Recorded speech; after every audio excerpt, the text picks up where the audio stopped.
dragon strikes back.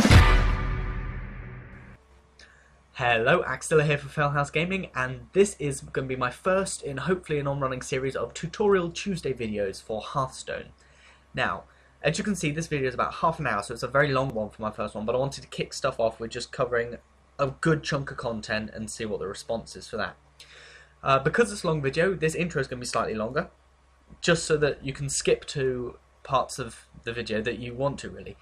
So, firstly, I'm going to cover the main 4 deck archetypes, and then after that I'm going to cover general principles of card games and Hearthstone. So, if you want to see the archetypes, click up here. This starts with aggro, then we're going to have burn archetype, control archetype, and combo archetype.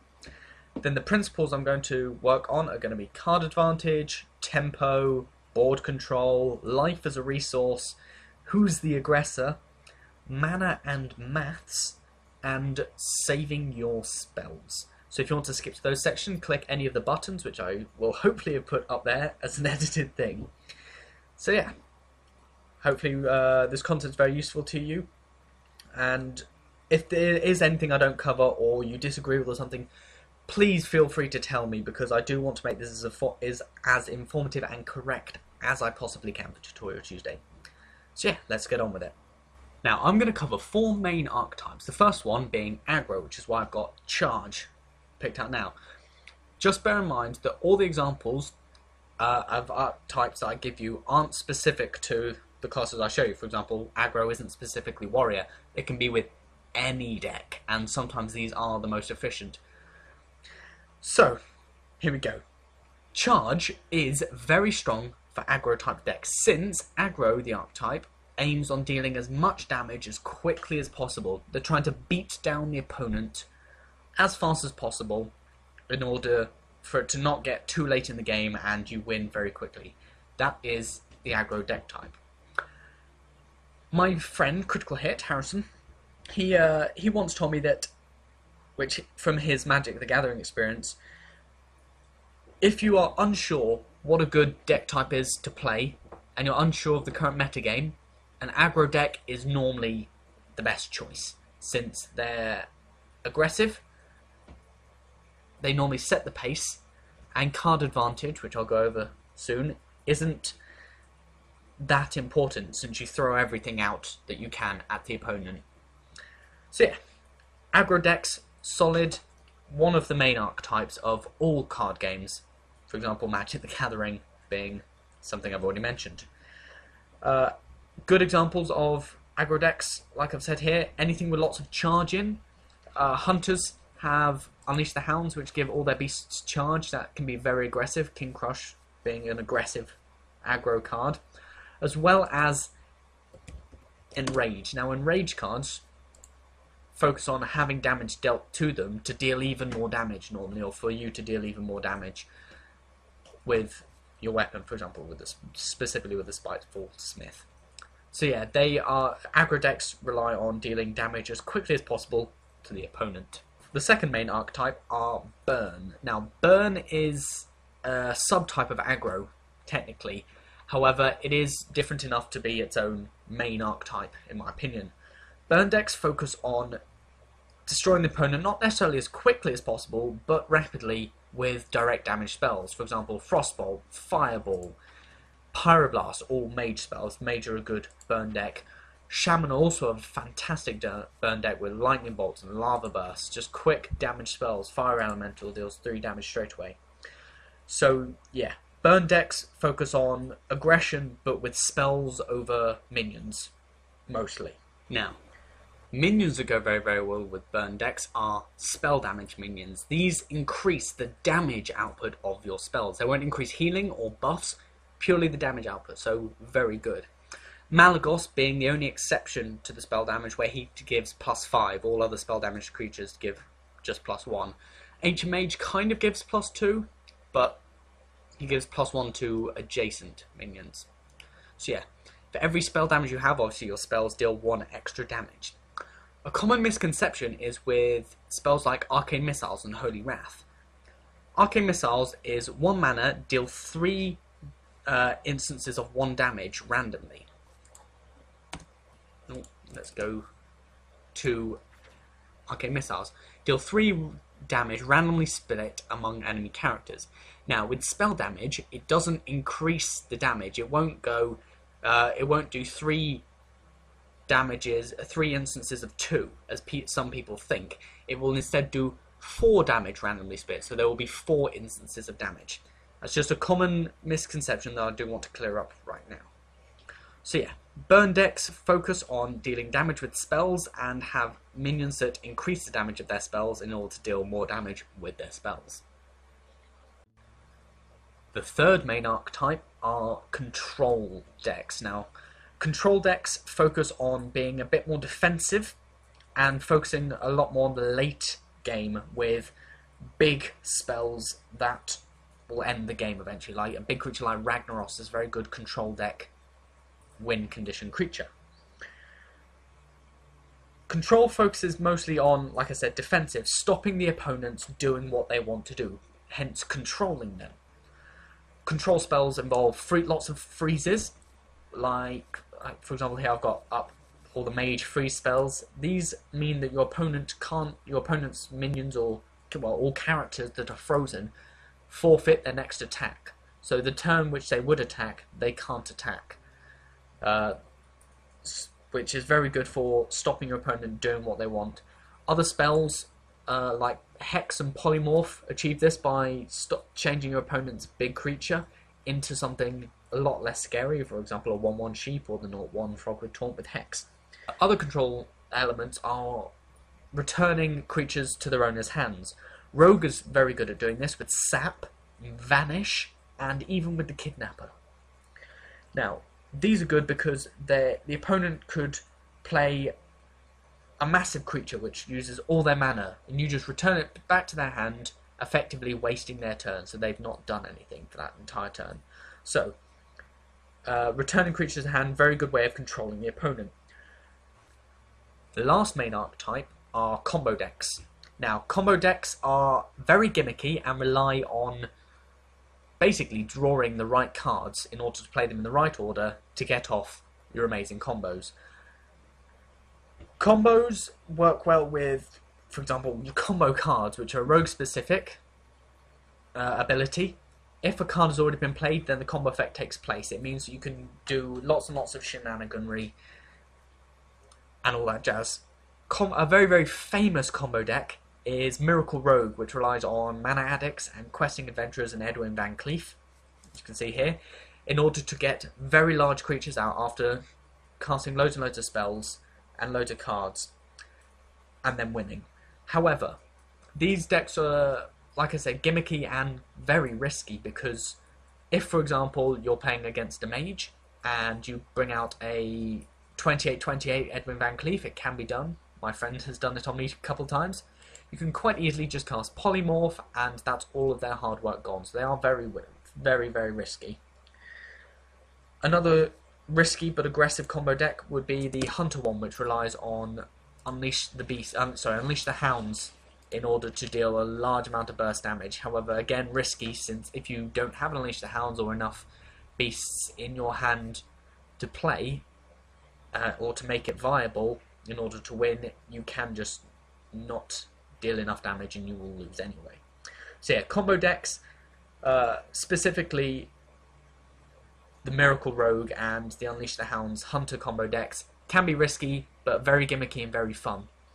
Now, there are other combo decks which rely on smaller combos rather than the whole deck having to combo together. It relies on much smaller combos. For example, Northshire Cleric, whenever a minion is healed, draw a card, and Injured Blade Master, which is a 4/7, but when it comes into the battlefield, he deals 4 damage to himself. So you can play him and heal him to draw a card. That's a small combo. And there are other such combinations which are a little gimmicky but very solid as well. So they're a lot less risky, but not normally quite as potent. Those are the 4 main archetypes of decks in general card games as well as in Hearthstone. Now I'm going to go over the general principles of card games and, again, Hearthstone, since this is what this tutorial video is on. The first and probably most important principle I'm going to cover is card advantage. Now, card advantage, you probably think is merely having more cards than your opponent. This is wrong. It is that, for example, Arcane Intellect gives you card advantage. It's one card in order to gain 2 cards, so that's overall a 1 card gain. However, that's not everything to do with card advantage. Another good card advantage example would be Flame Strike. Deal 4 damage to all enemy minions. If your opponent has cast minions, has summoned minions that can be killed with Flame Strike, so he has multiple minions on the field, all with about 4 health, and you cast a Flame Strike, you have used 1 card in order to destroy and kill 4 or 5 minions, however many there are. This means you've used 1 card to get rid of X amount of cards. You've used 1 card to get rid of more than just 1 card. That is a type of card advantage, and that's very important. I would like to get that across. Now, I have to give a special mention to tracking. Some people think tracking is a bad card because it's just 1 mana to look at the top 3 cards of your deck and you get to get one of those cards. So it's 1 card to get a card, which isn't necessarily card advantage. However, you go through 3 cards of your deck and then you discard the other 2. The reason why people think it's a bad card is because you discard the other 2. You get rid of them. They're no longer in your deck. However, people who think that is bad are wrong. Simply, they are wrong. I'd like to draw attention to this Magic the Gathering card, Glimpse the Future. This, as you can see, performs the exact same task of tracking. Draw 3 cards, put 1 into your hand, or look at the top 3 cards of your deck, put 1 into your hand, discard the other 2. That's basically what it does. However, that's 3 mana, and that's an uncommon. Tracking is 1 mana, and is a basic card, like you get it straight away. It is a very, very good card, and can be used to tutor up the card you need in order to survive the situation, or just deal enough damage to destroy your opponent. It's a good card, and it does give you card advantage despite only getting the 1 card, because you can get through 2 cards in your deck that you would have drawn, which you maybe wouldn't want to. There are other situations where you would get through several cards in your, all 3 cards in your deck, and all 3 of them you want, but you have to choose one of them, in which case you have to go with the one that's most appropriate to the situation. However, tracking is a good card, so I do want to give a special mention to that. The second principle I'm going to be covering is tempo. Tempo is basically the speed of the game, and you would prefer, normally, to have the tempo in your favour. Now, tempo is sometimes dictated by who goes first, as they can get the creatures out first, they can attack first. They have greater tempo than you. But there are quite a few tempo altering abilities and spells. Freezes, for example, even if they get the minions out first. If you freeze their minions, they can't attack for a turn, thus tempo is in your favour. Charge, as I've said before, is very good for aggression, but if you summon a creature and it has charge, you can attack with it straight away. That means tempo is highly in your favour. Tundra Rhino gives all your beasts charge, Unleash Hounds, all your beasts have charge, King Crush has charge.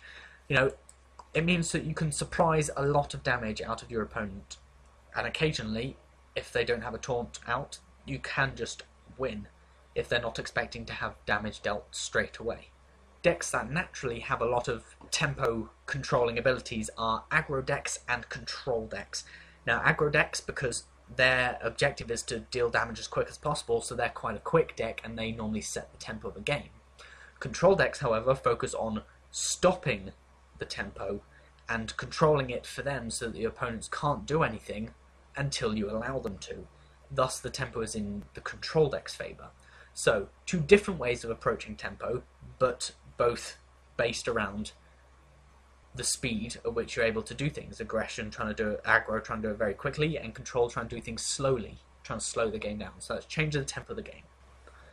The third principle I'm going to be covering is board control. Now, board control focuses on, like it says, controlling the board. The board being where all your minions are, and weapons, etc. Now, normally, to get board control, it's to do profitable trades with your minions. For example, if they have a large minion out, killing it with a much smaller minion would be preferable. Priests are I'm going to highlight here for being good at board control, since they have spells such as Shadow Madness. where you gain control of an enemy minion with 3 or less attack until the end of turn. This is good for board control because you could take their minion and use it to kill their other minion, and if the minions kill each other, that's a 2 for 1. You've used 1 card to kill 2 of their minions, and you lose none of your minions in the process. Like that's a very good card. Master Spell, another good example of board control. If they have a lot of minions out that have been buffed up, you can silence all of them and you get to draw a card, so there's no card disadvantage there. Holy Nova, again, another good spell. You heal your minion for board control. You heal your minions so all of them are as strong as possible, and you deal 2 damage to all the enemies. So you could use your minions to weaken all of their minions, and thus your minions take some damage. Then you can Holy Nova, heal all your minions back to by 2, and hopefully kill as many of theirs. So that's again controlling the board. Other good board control spells come from Warlock with where is it? Things like Shadowbolt, dealing damage to a minion straight away. Taunt can provide very good board control. 3 mana for a 3/5 is cheap and easy taunt. Senjin Shield Master, who's a neutral creature, he's 4 mana for a 3/5 taunt and is very, very good. Hellfire, another form of board control, but that's again another AoE clear. And Twisting Nether, that completely controls the board. You destroy, as long as you don't have many minions out for your opponents to kill, you can just straight up destroy all of the opponent's minions. Very, very good board control. With board control, normally comes card advantage. Again, you've got to consider the 1 card for destroying as many of their cards as possible. Like Twisting Nether is 1 card, but you will guaranteed get rid of their entire board's worth of cards. So if they're playing a very aggressive deck which revolves on lots and lots of minions, and you play Twisting Nether, they potentially have all 7 minion slots filled. They potentially lose 7 cards for just your 1 card. That's very good card advantage and board control. When using board control, you do want to consider card advantage, but normally it does give you card advantage in order to obtain board control. As far as fair trades go, you want to go for the most profitable trades for you. For example, if they have a 3/2 and you have a 2/1 and a 2/4, you would kill the 3/2 with your 2/4. This is profitable to you rather than killing it with your 2/1, because then you have 2 2/1s out, effectively. You don't lose a card, they do. If you killed it with your 2/1, you would both lose a creature. However, you would not have the 2 creatures, so that's not a profitable trade. Killing with your bigger thing is potentially more profitable, since you can then still have 2 2/1 creatures out. But it is very situational. The 4th topic I'm going to cover for principles is life as a resource. You have mana as an obvious resource, and cards are an obvious resource. Depending on how many cards you got, depending on how many options you have. However, you must consider life as a resource. Now, I'm staying on Warlock here, since it's the perfect example. Warlock's hero ability is to deal 2 damage to yourself and draw a card. This is spending 2 life to draw a card, thus life is a resource. I want to draw another part of attention to Flame Imp in Warlocks. Deal 2 damage to your hero, but you get a 3/2 for 1 mana. You're spending life in order to have an aggressive creature out quickly. Life is a resource, and as long as you know and can decide when to spend it appropriately, can change your game. And by spending life, I mean taking damage. You can choose between either trading your creatures or not trading your creatures, hitting them in the face and being hit in the face yourself. Using your life and considering it as a resource, however, a resource when you run out of, you lose the game. Deciding when or when not to take damage is an integral part of all card games. If you spend life, you should do so in order to gain an advantage. I love to spend my life as a Warlock, since that is what the class is all about. Lord Jaraxxus is a fantastic example of why life is a resource. I have many times in my Warlock games gone down to 1 life, and then played Lord Jaraxxus and gone back to 15. I've gone down to 1 life by drawing my own cards. in order to gain card advantage and thus board control, and then just when the opponent thinks I'm about to die, I will go back up to 15 life. I've spent all this life in order to gain the advantage that I have, and then I reset my life to a higher value in order to have more of it to spend. Direct healing spells aren't necessarily good for you, since they do take up a card slot which would be better spent elsewhere. However, healing yourself isn't a bad thing. Siphon Soul, a spell that restores your health, giving you more of that health resource to draw more cards, for example. Another example would be Hellfire, deals 3 damage to all characters. That's you effectively spend 3 of your life in order to do as much damage as possible to their thing. It's another board clear. The next topic, similar to life as a resource, is figuring out who is the aggressor. Now, this means in the card game of one player versus another player, there will always be a deck that is more aggressive. Even if you're playing the exact same deck, the cards that your opponent draws could be a lot more controlling and a lot less aggressive than the cards you draw, which would make you the aggressor. Now, figuring out who is the aggressor dictates what style of play you want to do. If you are playing an aggressive deck, you know you want to be aggressive. You want to try and get damage out there as quick as possible. If you're playing a control deck, you want to stop as much damage as possible and keep the tempo in your favour. You want to stop your opponent being aggressive. You want to let them be aggressive, but not allow them to kill. The reason I have a priest deck open right now is my priest deck called Death Prophet, is because it can function as either role. It has the quite popular Knife Juggler Imp Master Priest combo, since you can keep healing the Imp Master, and every time you end a turn, you get an Imp, deal damage with the Knife Juggler. That's semi-aggressive. Also, we're buffing up your Light Warden with loads of attacks from healing healing any characters, including the enemy heroes and minions. You can deal a lot of damage with Light Warden and be aggressive, Light Spawn, etc., etc. However, against aggressive decks, I have to play things like Defender of Argus to give my minions taunt in order to be able to heal up past the aggression. Holy Nova in order to get board advantage, getting Prophet Velen for double heals. He's also in there for double damage with the Mind Blast, which generally not a good card, but I think it's kind of funky with Prophet Velen. Any cost. It's for anti-aggression. It also has the mind control for that late game. This deck can fill in either, and figuring out which one I am is part of how I play this deck. If I'm playing a control deck, stereotypically a mage, I will try and be aggressive. I'll put out lots of cards, I will try and draw as many cards as possible, go through my deck and deal as much damage as quick as possible. If I'm being defensive, if I have to be defensive because the opponent is being more aggressive, then I will use the same cards in a different way in order to secure myself not dying until we get to the late game where I can use Prophet Velen in order to end it.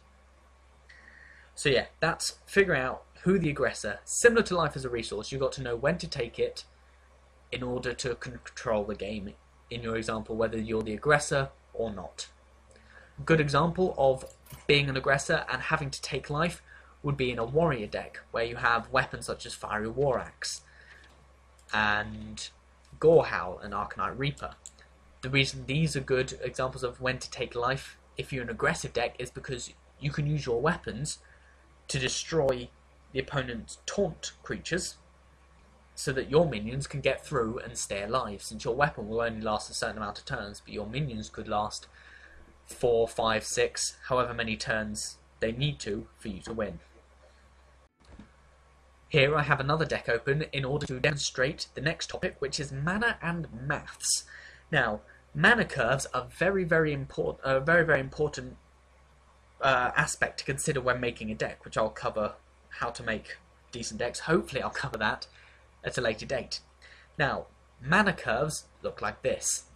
This, as you can see, is a very, very even mana curve. It has a couple 1-drops, lots of 2, primarily 3 and 4, and then it teeters off towards the end until you have very few high-end cards. This is probably quite an ideal mana curve, since turn 1 there are very few plays that you can do, but that doesn't matter that much. Turn 2, there's quite a number of plays you can do. Turn 2 is when things start to, pick up. Turn 3 is when you can play lots and lots of things, and so you have lots and lots of cards there, and so on and so forth. Turn 4, and the reason why it goes lower after kind of turn 4 onwards is because once you have 10 mana crystals, you can only play 2 4-mana things in a turn, or 2 5-mana, or 3 3-mana, but you can only play 1 6-mana and above, or 1 6-mana or above, but you can play 3 3-manas and below, for example. So figuring out your mana curve is very important. If you're an aggressive deck, you normally want quite a low-end mana curve, like in my Hunter deck, for example. It has lots of 1, lots of 2s, lots of 3s, not very many high-end cards. But if you're a more control-y deck, like my Warlock deck, for example, it has a few early game cards, but mostly late game cards. You can see I have 2 cards at 7+, 3 that are 6, 3 that are 5, 7 that are 4. That's quite high mana cost, rather. That's the top half is most of my cards. So yeah, that is mana curves. Now, the maths part of this is you want to know what cards to put in, like what cards to play and when, and what cards to put into your deck. For example, you want to think about what your next few turns are going to be. You have a 3-mana card in your hand, it's turn 3. You have 2 2-mana cards in your hand. Now, do you play one of your 2-mana cards, or do you play your 3-mana card and then next turn play both of your 2-mana cards? That's where the maths comes in. You've got to work out what you can spend your mana on to make it the most efficient and best you can do with the cards you have in hand. Lastly, the topic I'm going to be covering is saving your spells. Now, this could seem obvious, but a lot of people I see when playing the game, if they've just started, go, oh, I have enough mana for this spell, I will use it. Not always the case. If, for an example, your opponent has, I'll go to Mage for this example since it has a lot of spells. If your opponent has a 1/3 Taunt Out, for example a Void Walker for Warlocks, that's 1 damage a turn you could potentially be taking. Now I see players Frostbolt a Void Walker, 3 damage to kill it. That's 2 mana for a 1 mana card. That's already not very efficient, and you've gotten rid of a Frostbolt, which could be used to kill a much bigger creature. For example, a Spellbreaker. That's a Spellbreaker. A Spellbreaker. He's 4 mana for a 4/3, dies to a Frostbolt.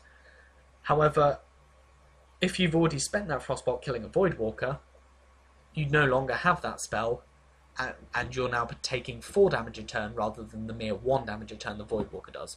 So saving spells is an important decision-making process. Again, with Polymorph being a very, very big spell to focus on with this, you could Polymorph their 4/4, or you could wait until they have a Sunwalker out, which is a 4/5 Taunt Divine Shield. That has 2 abilities that you'd like to silence, but also you don't want to have to face a 4/5. So changing that to a 1/1 is very important. However, if you'd used it on a 4/4 or 3/3 earlier in the game, you're out of luck again. So yeah, saving your spells is a very important decision-making process to do. That's all from me this week in Tutorial Tuesday. Hopefully this video has been informative, and if you'd like to see anything else, and like any other topics covered, please put that down in the comments and I will do my best to make another video covering those topics. Next week, I believe my topic is going to be how to make a good deck. This is going to be following a few videos that I'm going to be doing on free-to-play decks, which use nothing but basic cards, and I'm going to try and make the best possible decks with these basic cards, and play them in Masters League, and try and beat people with expert cards, just to prove that you don't need very expensive cards to make a good deck. So remember, if you like this, hit the like button. Any comments and suggestions, obviously put them down in the comments section, and if you want to be notified when new videos come out, hit the subscribe button. Thanks for watching. I've been Axilla for Fairhouse Gaming, and until next time.